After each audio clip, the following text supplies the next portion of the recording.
히브리서 13장 7절부터 9절입니다. 히브리서 13장 7절부터 9절 신약성경 368쪽 교독하겠습니다. 히브리서 13장 7절에서 9절입니다. 하나님의 말씀을 너희에게 일러주고 너희를 인도하던 자들을 생각하며 그들의 행실의 결말을 주의하여 보고 그들의 믿음을 본받으라. 예수 그리스도는 어제나 오늘이나 영원토록 동일하시니라. 함께 읽습니다. 여러 가지 다른 교훈에 끌리지 말라. 마음은 은혜로서 굳게함이 아름답고 음식으로서 할 것이 아니니 음식으로 말미암아 행한 자는 유익을 얻지 못하였느니라. 아멘. 오늘도 주님의 보좌 앞으로 나오신 성도님들에게 하나님의 은혜와 평강이 함께 하시기를 축원드립니다. 우리 2025년 한 해 표어를 하나님의 성품을 닮아가는 자가 되자라고 하였습니다. 그래서 매달마다 주제를 가지고 인사를 나누고 있는데요. 3월달은 충성입니다. 그래서 옆 사람과 반갑게 인사하겠습니다. 하나님께 충성합시다. 하나님께 충성합시다. 감사합니다. 우리가 믿는 하나님은 신실하신 하나님, 변함이 없으신 하나님, 또 충성스러운 하나님이십니다. 그래서 그 하나님을 닮아가기를 원하는데요. 오늘은 그 하나님의 일관성에 대해서 함께 살펴보도록 하겠습니다. 미국의 유명한 작가 중에 스티븐 코비라는 분이 계십니다. 성공하는 사람들의 8가지 법칙이라는 책을 써서 유명해졌죠. 그분이 썼던 책 중에 원칙 중심의 리더십이라는 책도 있습니다. 리더들은 원칙을 가지고 자기의 리더십을 행사해야 된다는 그런 의미이죠. 예, 이 원칙 중심의 리더십이 무엇인지 그의 글을 잠시 인용해 드리도록 하겠습니다.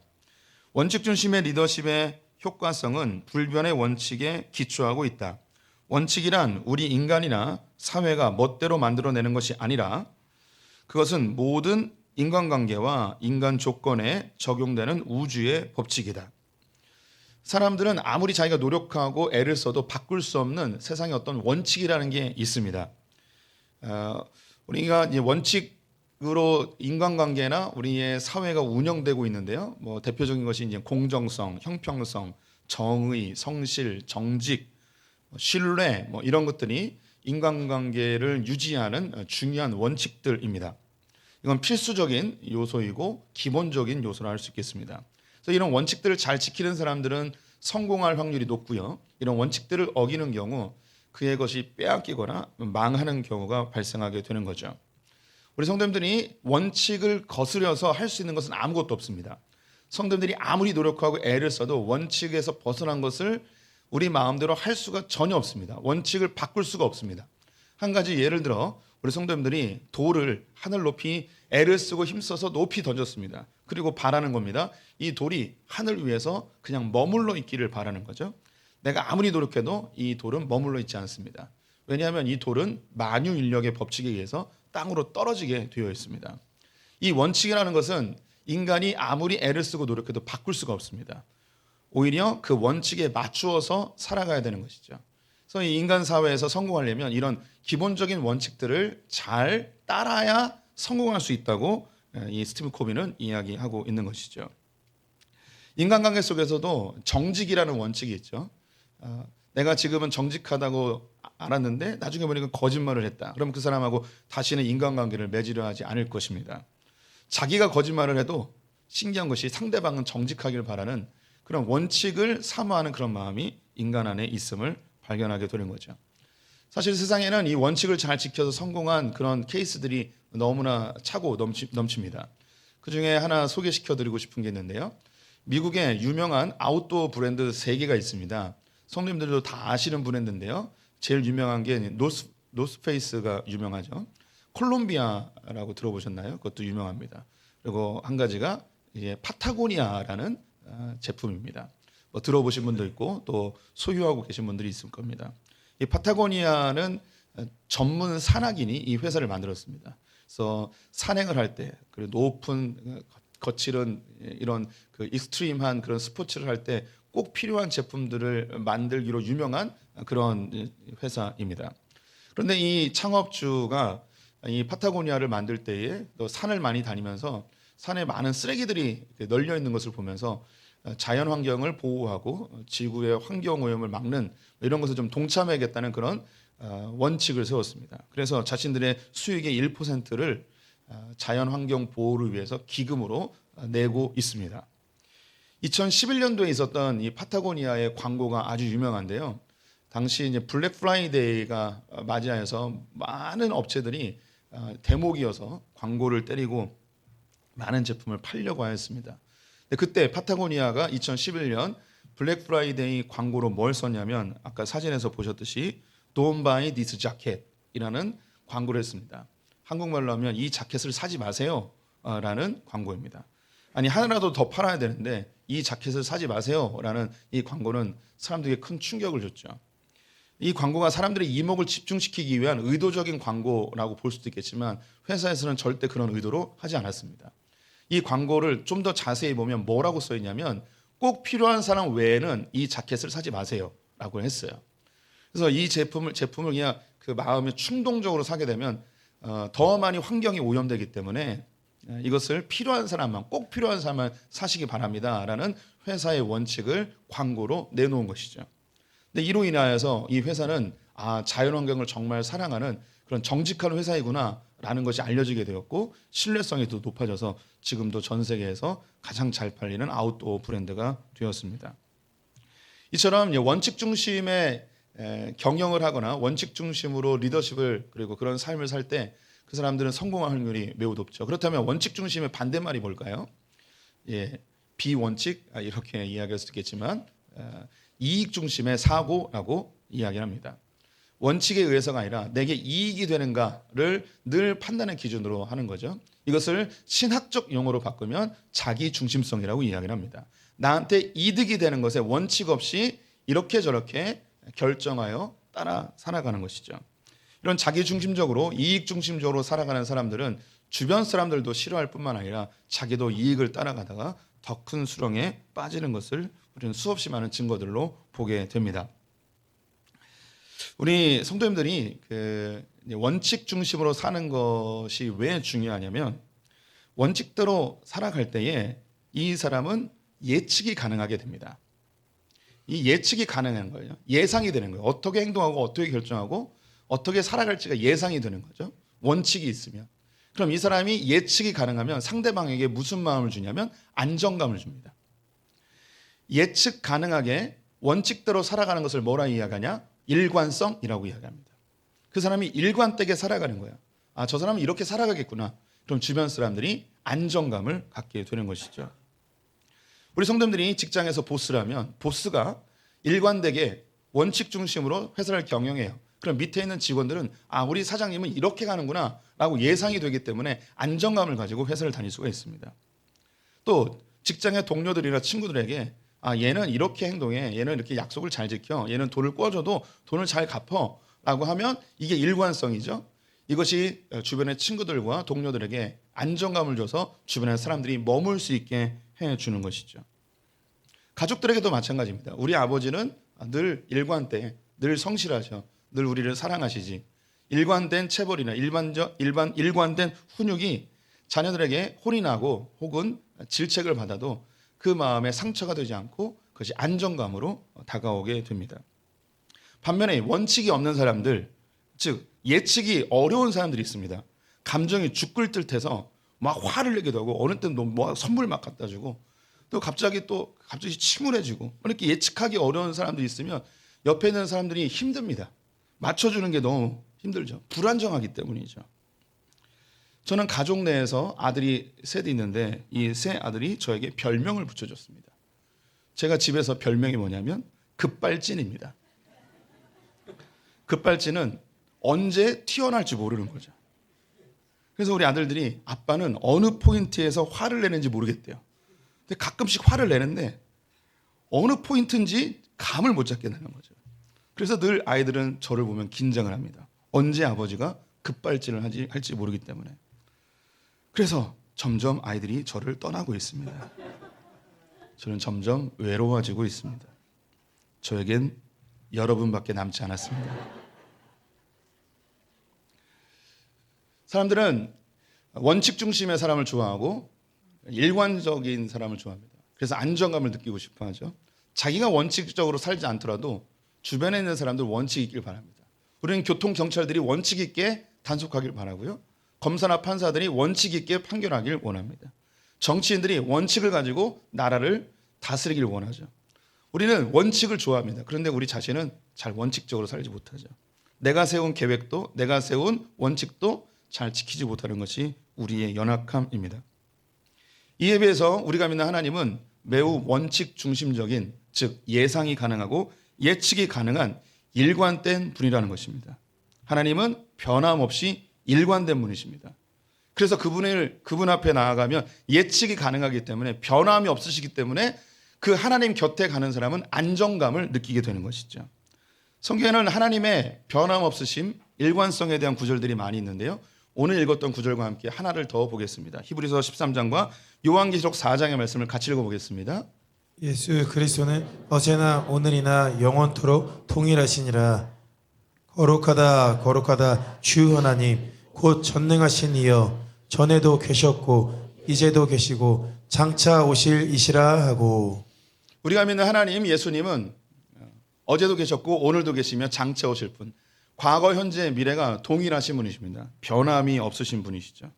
이 변함이 없음이 우리에게 안정감을 주어서 하나님을 신뢰하게 됩니다. 하지만 반대로 사람들은 변하기 쉬워서 사람들에게 신뢰감이 떨어지죠. 신뢰의 대상이 아니게 되는 것입니다. 어느 철학자가 이야기했습니다. 인간은 생각하는 갈대다라고 이야기하고, 여자의 마음은 갈대와 같다, 이런 말도 합니다.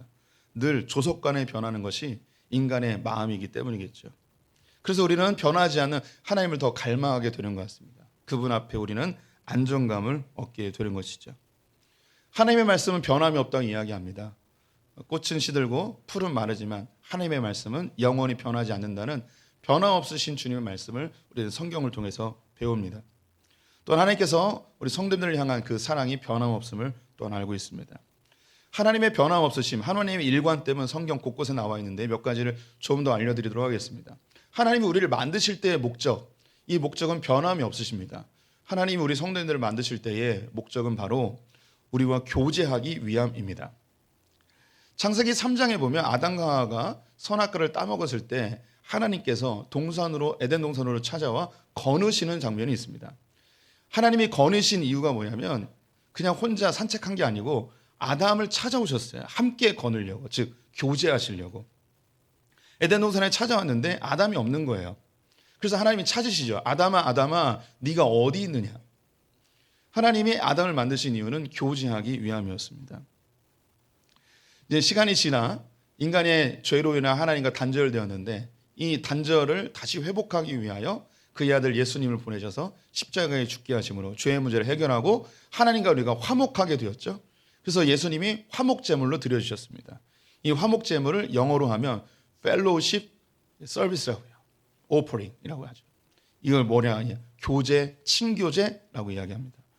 하나님과 우리 사이를 친밀하게 하기 위한, 교제하기 위한 예배의 제물로 드려주셨다는 거죠.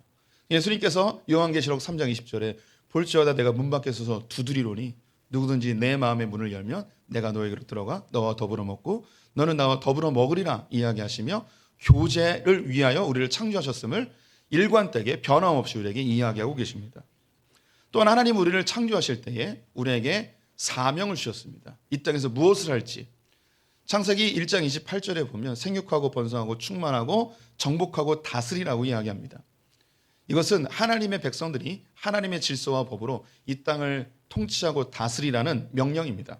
하나님의 나라를 만들라는 것이죠. 그런데 아담과 하와 이후로 인류는 하나님께 범죄하여 홍수로 멸망하게 되었습니다.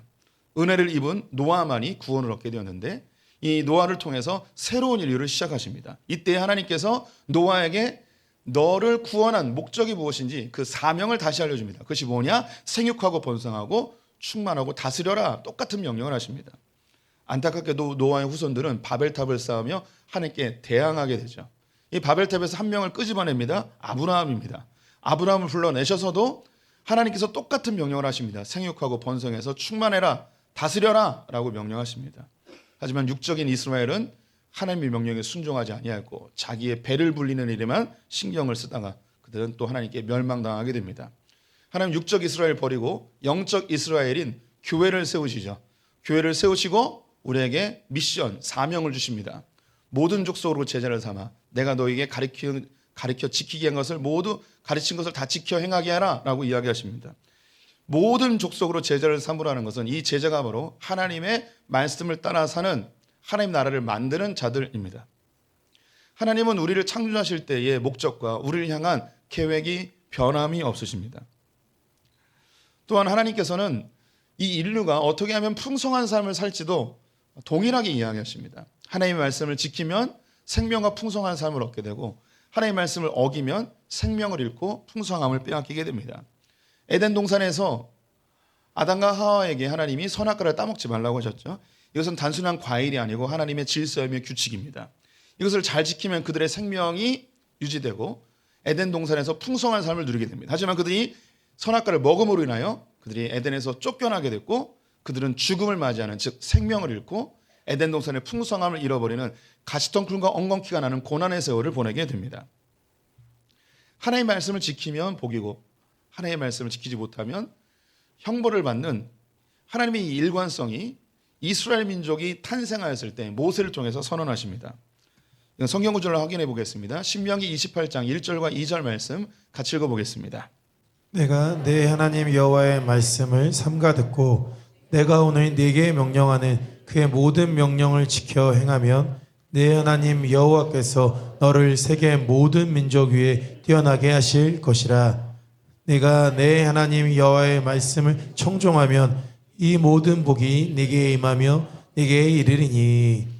신명기 28장과 29장에는 하나님의 율법을 잘 지키면 너희가 이러이러한 복을 받을 것이고 잘 못 지키면 이러이러한 저주를 받을 것이다 라는 구절이 있습니다. 성도님들이 잘 알고 계시는 땅이 복을 받고 산이 복을 받고 들판이 복을 받고 나가도 복을 받고 들어와도 복을 받고 떡반죽 그릇에도 복을 받고 이런 내용들이 있는 것이죠. 하나님의 말씀을 잘 지키는 건 율법적인 이야기가 아니고 원칙이에요. 원칙. 하나님의 질서, 하나님의 법, 하나님의 원칙을 잘 지키면 너희들에게 이 풍성함을 줄 것이라는 하나님의 약속이죠. 이것은 지금도 유효합니다. 하나님의 질서대로 사는 자들은 풍성함과 생명력이 있습니다. 반대로 하나님의 질서를 어기게 되면 풍성함을 빼앗기고 생명이 단축되어지죠. 성도님들이 세계 지도를 한번 열어보시면 좋을 것 같아요. 그중에 잘 사는 나라들을 표기해 보시고 못 사는 나라를 표기해 보시면 분명한 차이점이 있습니다. 무엇인가? 잘 사는 나라의 공통점은 기독교적 가치관과 원칙과 문화들이 잘 형성되어 있는 나라들입니다. 반면에 가난한 나라들은 기독교적인 가치관과 문화가 전혀 없는 혹은 굉장히 소수예요. 분명한 차이점이 있습니다. 왜 그들은 잘 살고 왜 그들은 못 살게 됐을까요? 그들의 민족성, 노력, 재능, 지식 아닙니다. 그 사회를 유지하고 그 공동체를 이끌어가는 원칙이 무엇인가가 중요합니다. 하나님의 말씀, 하나님의 질서, 하나님의 원칙으로 운영되는 것에는 하나님이 약속하신 것이 지금도 일관성 있게 복으로 내려오게 되는 것이죠. 가장 중요한 것, 하나님께서는 우리에게 구원에 대하여 일관성을 가지고 계십니다. 구약에서나 신약에서나 누가 구원을 받느냐? 구약의 이스라엘은 율법을 잘 지키면 구원을 받는다고 생각했지만 아니에요. 구약 성경에 반복적으로 나오는 것이 여호와의 이름을 불렀더라입니다. 여호와의 이름을 부르는 자들은 구원을 얻습니다. 여호와라는 단어가 우리에게 익숙하지 않죠? 이걸 신약에서 뭐라고 바꾸냐면 주라고 합니다. 주의 이름을 부르는 자는 구원을 얻으리로다. 구약에서나 신약에서나 주의 이름 예수 그리스도를 부르는 자들이 구원을 얻습니다. 타 종교들은 선행을 통해서 구원을 얻는다고 이야기하는데 이것처럼 불완전한 게 없습니다.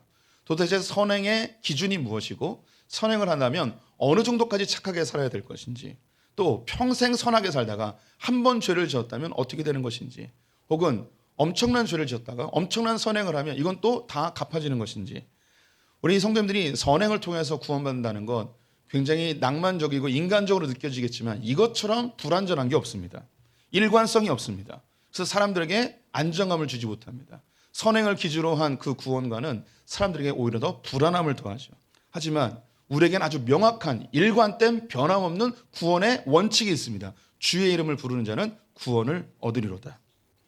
이 예수 그리스도를 믿으면 내가 어떻게 살든 관계없이 우리는 반드시 구원받게 되어 있습니다. 로마서 8장 함께 읽어보도록 하겠습니다. 8장 말씀. 내가 확신하노니 사망이나 생명이나 천사들이나 권세자들이나 현재일이나 장래일이나 능력이나 높음이나 깊음이나 다른 어떤 피조물이라도 우리를 우리 주 그리스도 예수 안에 있는 하나님의 사랑에서 끊을 수 없으리라. 하나님은 분명한 원칙을 가지고 우리에게 구원을 선언하고 계십니다. 주의 이름을 부르는 자, 예수를 믿는 자들은 하나님의 자녀가 되는 권세를 주십니다. 이것처럼 명확한 게 없습니다. 그러니 크리스천들은 구원에 대하여 안정감을 갖게 되는 것이죠. 하나님 이처럼 일관된 분이십니다. 그래서 이 일관된 하나님은 우리에게도 일관된 삶을 요구하십니다. 즉 예측 가능한 성도가 되기를 원하고 계십니다. 그래서 성경에는 예측 가능한 일관된 믿음의 선배들이 많이 기록되어 있습니다. 대표적으로 욥입니다. 욥은 동방의 의인이었고 부유한 자였죠. 근데 사단이 하나님께 찾아와서 욥이 이렇게 하나님을 잘 섬기는 건 그의 부유함 때문입니다. 그의 모든 것을 가져가 버리면 분명히 하나님을 저주하고 떠날 겁니다. 하지만 하나님은 욥에 대하여서 예측하였습니다. 예상하였습니다. 아니다. 그는 모든 걸 가져가도 절대 나를 배반하지 않을 것이다. 그에 대한 신뢰가 있었죠. 그가 지금까지 살아왔던 일관된 믿음의 행태가 있었기 때문입니다. 그래서 하나님의 허영 속에서 그의 모든 재산을 가져가고 그의 자식들도 다 죽고 그가 질병에 걸려 거의 죽게 되었지만 그럼에도 불구하고 욥은 하나님을 부인하지 않았습니다. 끝까지 하나님을 신뢰하죠. 그 이후에 그는 2배의 복을 받게 됩니다. 다윗도 마찬가지입니다. 그는 아버지와 형님들에게 완전히 무시당하는 그런 천덕꾸러기와 같은 삶을 소년 시절에 지냈죠. 목동으로 지내면서 하나님을 신뢰하는 삶을 살았습니다. 그는 이스라엘의 장군이 되어서 목숨을 내건 전쟁터에서도 하나님을 신뢰하며 행하였습니다. 사울에게 억울한 누명을 쓰고 도망자의 세월을 10년 동안 지냈는데 하나님을 원망하지 않고 하나님을 신뢰하는 삶을 살게 되죠. 그가 왕이 되어서 이스라엘 최고의 권력자가 되었음에도 불구하고 그는 교만하지 않고 하나님을 신뢰합니다. 그의 아들 압살롬에 의해서 왕위를 빼앗기고 도망자의 세월을 보낼 때 하나님께 불평하러 원망하지 않고 그 도망자의 세월 속에서도 그는 하나님을 신뢰합니다. 그래서 하나님은 다윗에 대해서 내 마음에 합한 자라 인정해 주죠. 그의 신앙의 일관성. 다니엘은 바벨론의 포로로 끌려가 바벨론의 교육을 받게 됩니다.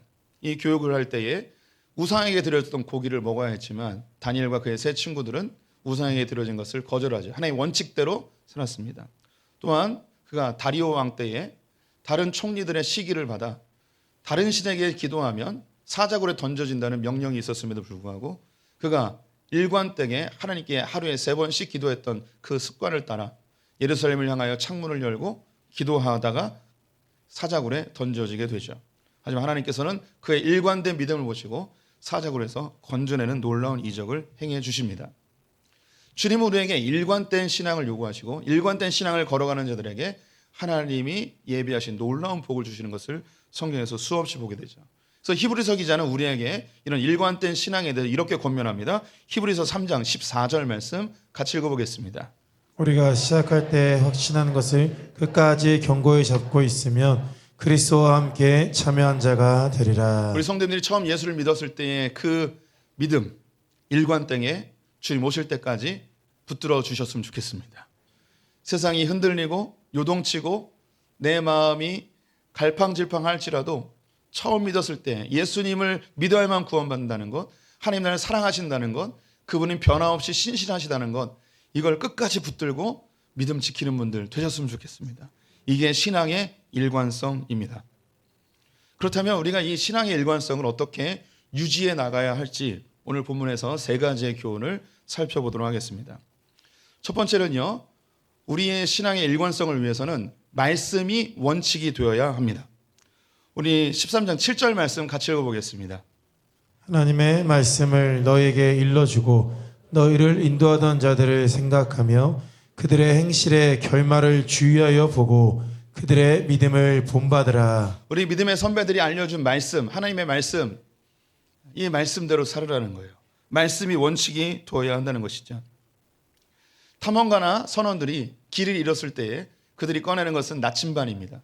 혹은 나침반도 없을 때는 북극성을 보고 길을 찾죠. 그것이 원칙이에요. 기준이에요. 이 기준이 있을 때에 길을 잃지 않게 되는 것이죠. 우리 성도님들이 인생을 살다 보면 실수할 때도 있고 잘못할 때도 있고 죄를 지을 때도 있어요. 하지만 하나님의 말씀이 원칙이 되어지면 좌로나 우로나 치우칠지라도 우리는 좌충우로 하다가도 이 말씀 원칙 방향을 향해서 기준을 향해서 한 걸음 한 걸음 걷다가 인생이 마무리할 때쯤 되어지면 하나님의 원칙이 내 삶의 일부분이 되어서 내가 하나님이 되고 하나님이 내가 되어지는 그런 연합의 상태로 우리의 신앙생활을 유지하게 될 것입니다. 세상은 끊임없는 다른 원칙들을 제시합니다. 그때마다 세상 사람들은 휘청거리죠. 하지만 우리 크리스찬들은 분명한 원칙이 있기 때문에 세상이 요동쳐도 우리의 마음이 잠시 흔들릴지라도 우리는 다시 중심을 잡을 수 있습니다. 제가 학교를 다닐 때는 주 6일 동안 학교를 다녔습니다. 근데 어느 순간부터 주 5일제가 되었죠. 직장도 마찬가지입니다. 요즘 주 4일을 이야기하기도 합니다. 그런데 우리 성도님들, 우리는 분명한 원칙을 가지고 있어야 됩니다. 성경적 원칙. 하나님은요, 우리에게 주 4일, 주 5일을 이야기하지 않고 주 6일 동안 충성하고 7일째 된 날 쉬도록 명령하셨습니다. 이것이 원칙입니다. 변형되어진 주 5일째나 주 4일째가 있을 수 있습니다. 이것에 의해서 우리의 감정이 치우쳐서는 안 되고 우리 크리스찬들은 분명한 원칙이 있어야 됩니다. 하나님은 6일 동안 충성하고 하루를 쉬도록 하셨다는 이 원칙을 우리의 내면에 깊이 가지고 있어야 됩니다. 우리나라가 경제가 다 망가져서 주 4일, 주 5일 이거 다 사라져버리고 주 6일 동안 일해야 될 때도 있을 것이고 어쩌면 주 7일을 일할 수도 있습니다. 우리가 살아있는 동안 그런 시절이 다시 올 수도 있습니다. 그때 우리는 왜 주 6일을 일해야 되는가? 아닙니다. 그때 우리의 원칙, 원래 6일 일하는 거지. 하지만 주 7일을 일하러 갈 때는 우리는 또 저항해야 됩니다. 주님이 주 6일만 일하라고 하였습니다. 이런 원칙이 있어야 되는 거죠. 나이가 많으신 분들은 결혼이 우리의 인생의 중요한 원칙이었습니다. 하지만 요즘은 그 원칙이 깨어져 버렸죠. 어쩌면 독신으로 사는 게 원칙처럼 되어져 가는 것 같습니다. 그러면 결혼을 해야 되는 건가요? 독신으로 살아야 되는 걸까요? 뭐가 더 좋은 거고 뭐가 하나님이 기뻐하시는 건가? 뭐 이런 고민을 하게 될 것입니다. 하지만 성경은 명확한 원칙을 제시합니다. 결혼도 독신도 중요한 게 아니에요. 결혼을 해서 하나님께 영광된 삶을 살아야 되고 독신일지라도 하나님께 영광된 삶을 살아야 되는 거예요. 반대로 결혼을 했는데 하나님은 사라져버리고 내 가족을 위해서만 사는 것 하나님이 원하시는 원칙이 아닌 거예요. 독신으로 사는데 이 독신의 삶을 나의 자유와 나의 행복을 위해서만 사용한다? 이것도 하나님이 원하시는 원칙이 아닌 거죠. 우리는 하나님의 제자로 성장해 갑니다. 제자로서 훈련받을 여러 가지 덕목들이 있겠지만 성경은 아주 명확한 원칙을 제시합니다. 뭐 전도도 해야 되고 선교도 해야 되고 봉사도 해야 되고 여러 가지 활동들이 있겠지만 하나님의 백성이라면 반드시 지켜야 될 원칙 두 가지, 주일 성소와 말씀 묵상입니다. 다른 거 다 못해도 예배를 지키는 것과 그리고 말씀을 가까이 하는 것이 주님의 제자로서의 가장 중요한 원칙이 되는 것이죠.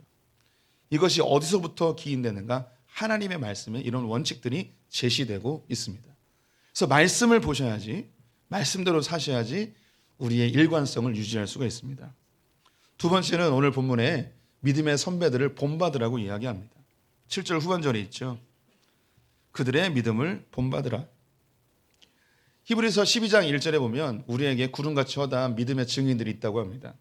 우리가 조금만 살펴보면 일관되게 믿음을 지키며 살아간 수많은 선배들이 있습니다. 성경에 나와 있는 인물들도 있고요. 성도님들이 알고 있는 그런 유명한 그런 신앙인들 혹은 내 주변에 이름 없지만 내가 참 흠모할 만한 그런 신앙의 선배들 분명히 있을 것입니다. 저도 주변에 많은 목회자들이 있고요. 또 따르고 존경하는 분들도 많이 있습니다. 근데 저에게 가장 모델이 되는, 한 번도 만난 적은 없지만 저에게 모델이 되는 분은 유진 피터슨이라는 목사님입니다. 이분은 탁월한 신학자이고 작가입니다. 이분이 쓴 책 중에 성도님들 많이 갖고 계실 텐데 메시지 성경을 지으신 분이십니다. 제가 이분의 그런 탁월한 실력이나 그분의 유명한 베스트셀러 때문에 좋아하는 게 아니고 그분은 이런 유명하신 분임에도 불구하고 미국 메릴랜드주의 아주 자그마한 교회에서 29년 동안 한 교회만 목회하시다가 은퇴하셨습니다. 저는 이 부분이 너무 좋습니다. 유명하신 분이었기 때문에 수많은 교회들이 이분을 모셔가려 했지만 하나님이 나에게 맡겨주신 이 교회를 평생 섬기겠습니다 하고 생을 마감합니다. 그분이 생을 마감할 때 가족들에게 했던 이야기가 지금도 전해지는데요. 아주 간단한 문장이기 때문에 제가 영어로 읽어드리도록 하겠습니다. 그의 가족들에게 이렇게 이야기하셨습니다. Let's go. Let's go는 가자라는 겁니다. 천국 가자라는 거죠. 그리고 생을 마감하셨다고 합니다. 평생 한 교회를 목회하고 가족들에게 천국 소망을 심어주며 하늘로 가신 이 유진 피터슨이 저에게 좋은 롤 모델입니다. 본받고 싶습니다. 또 한 분이 있는데 이분은 저와 매우 가까운 분입니다. 그분은 저희 할머니인 이한기 권사님이십니다. 이분은 평생 새벽 기도를 하셨습니다. 저는 지금도 할머니 영정 사진을 카메라에 담아서 가지고 다닙니다. 보고 싶을 때 꺼내서 보죠. 또 얘기하니까 갑자기 보고 싶네요. 할머니 천국에서 나를 보고 계실 텐데 평생 새벽 기도를 하시고 그 새벽 기도에 가장 우선되어지는 기도 제목은 첫 손주인 저를 위해서 늘 기도해 주셨습니다. 그래서 너무너무 고맙습니다. 저에게 신앙을 물려주신 분. 우리 할머니의 새벽 기도가 저에게 모델이 되었고 저도 새벽 기도를 하고 싶어서 목사가 된 것도 있습니다. 저 할머니는 허리가 50대 때부터 90도로 굽으셨고 돌아가실 때는 관절염이 너무 심하셔서 잘 걷지도 못하셨습니다. 제가 여러 차례 이야기했는데 할머니 집에서 교회까지 한 2, 3분이면 갑니다. 하지만 할머니는 이 길을 30분 이상 걸리십니다. 걸을 수가 없어서 기어서 가셨습니다. 네 발로. 한 10걸음 걸으시고 10분 쉬고 10걸음 걸으시고 10분 쉬고 그렇게 교회를 사랑하시고 새벽 기도를 다니셨던 그 할머니 저에겐 신앙의 좋은 모델이십니다. 우리 성도님들에게도 이런 신앙의 모델들이 있으실 거예요. 그분들 본받으래요. 그렇게 일관되게 저분이 그렇게 살았기 때문에 사는 거죠. 저는 소풍교회 올 때 이 교회에서 20년 혹은 30년 목회하게 해달라고 기도했습니다. 소풍교회는 한 번도 20년 이상 목회한 목회자를 아직 배출하지 않았습니다. 교회가 20년밖에 되지 않았기 때문이죠. 근데 교회에 20년 이상 목회한 목회자를 배출하는 것은 그 교회가 굉장히 큰 유익을 얻습니다. 그것은 제 뒤에 오는 목회자도 전임 목사님이 20년 이상 했으니까 나도 그만큼 해야지 라는 결단을 하게 되고요. 성도님들도 한 목회자와 20년 이상 같이 있는 게 결코 쉽지 않습니다. 어렵죠? 저랑 보는 거. 예. 어려운 거 알아요. 근데 잘 버티고 계시잖아요. 근데 이제 좀 익숙해졌잖아요. 근데 제 뒤에 오는 다른 목회자가 오면 성도님들은 저를 그리워하는 분들도 계시고 그 낯설음에 어색해하는 분들도 있습니다. 하지만 한 교회가 20년 이상 한 목사님을 섬겼다면 그 다음에 오는 목사님에게도 기다려줄 수 있는 여유가 생깁니다. 아유, 그 목사님하고도 20년 살았는데 이 목사님하고 이걸 못 살까 하는 마음이 드는 거죠. 그래서 저는 아직도 책상에 사표가 들어 있습니다. 언제든지 던질 기회를 찾고 있지만 20년을 채울 겁니다. 어떻게든 채울 겁니다. 왜냐하면 우리 성도님들이 이걸 경험해 봐야 돼요.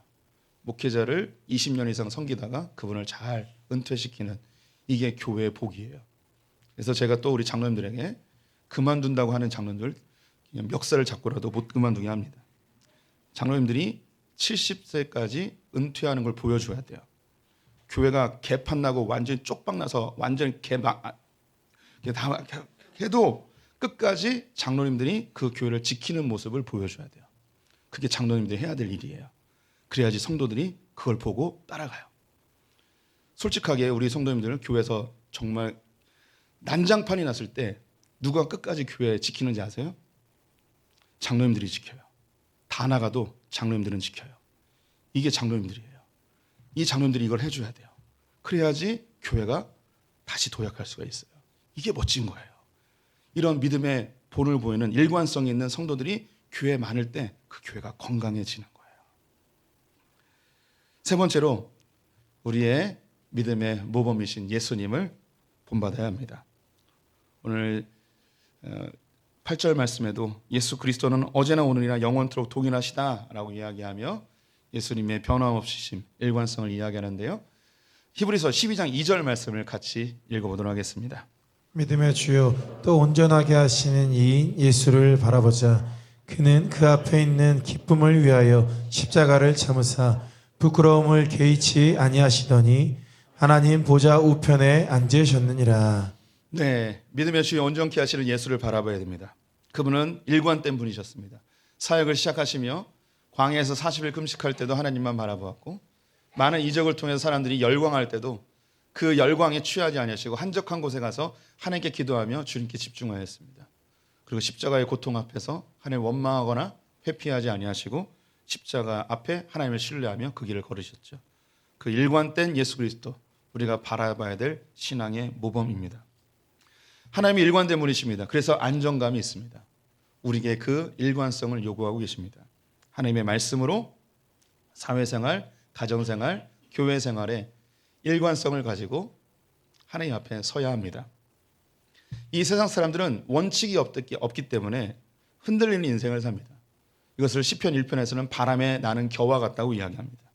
시대의 풍조에 의해서 이리 휘청 저리 휘청, 이게 잘 된다고 그러면 일로 가고 저게 잘 된다고 그러면 절로 가고, 그러다 보면 자기의 가진 것을 다 빼앗기는 수많은 사람들의 증거를 보십니다.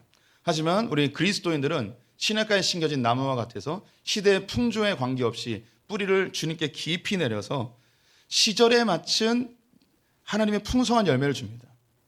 그 때에 맞는 유행을 기다리는 것이 아니고 하나님이 그 때에 맞는 복을 주시는 것을 감사하며 잎사귀가 마르지 아니하는 생명 넘치는 삶을 살고 그가 하는 모든 일이 형통케 되어지는 복을 누리게 되죠. 이게 어떻게 가능한가? 시냇가에 심겨진 나무, 주님께 뿌리를 깊이 박은, 즉 원칙 있는 삶, 일관된 삶을 살 때에 가능하게 됩니다.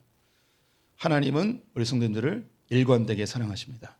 우리 성도님들도 주님 앞에 주의 말씀을 원칙으로 삼아 일관된 신앙인 되시기를 축원드립니다. 우리 좀 시간이 지났지만 찬양 한 장 하겠습니다. 사랑하는 나의 아버지 찬양합니다.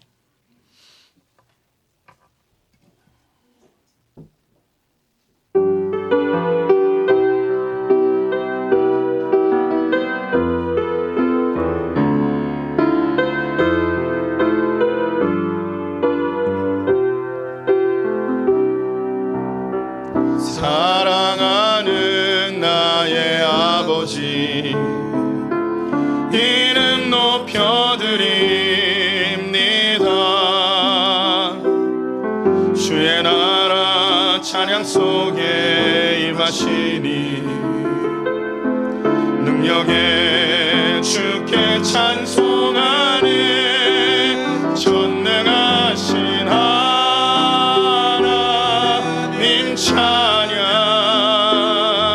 언제나 동일하신 주 전능하신 하나님 찬양 영원히 다스리는, 다시 한번 고백합니다. 사랑하는 나의 아버지, 사랑하는 나의 아버지 이름 높여드립니다. 주의 나라 찬양 속에 임하시니 능력에 주께 찬송하는 전능하신 하나님 찬양 언제나 동일하신 주 전능하신 하나님 찬양 영원히 다스리네. 나 주의 이름 높이리, 나 주의 이름 높이리, 나 주의 이름 높이리. 하늘 높이 오르는 깃발처럼 주의 이름 높이리. 전능하신 주님, 전능하신 하나님 찬양. 주님은 언제나 동일하십니다. 변함없으신 주님, 그 주님을 닮아가게 하여 주시옵소서. 하나님 찬양 영원히 다스리네.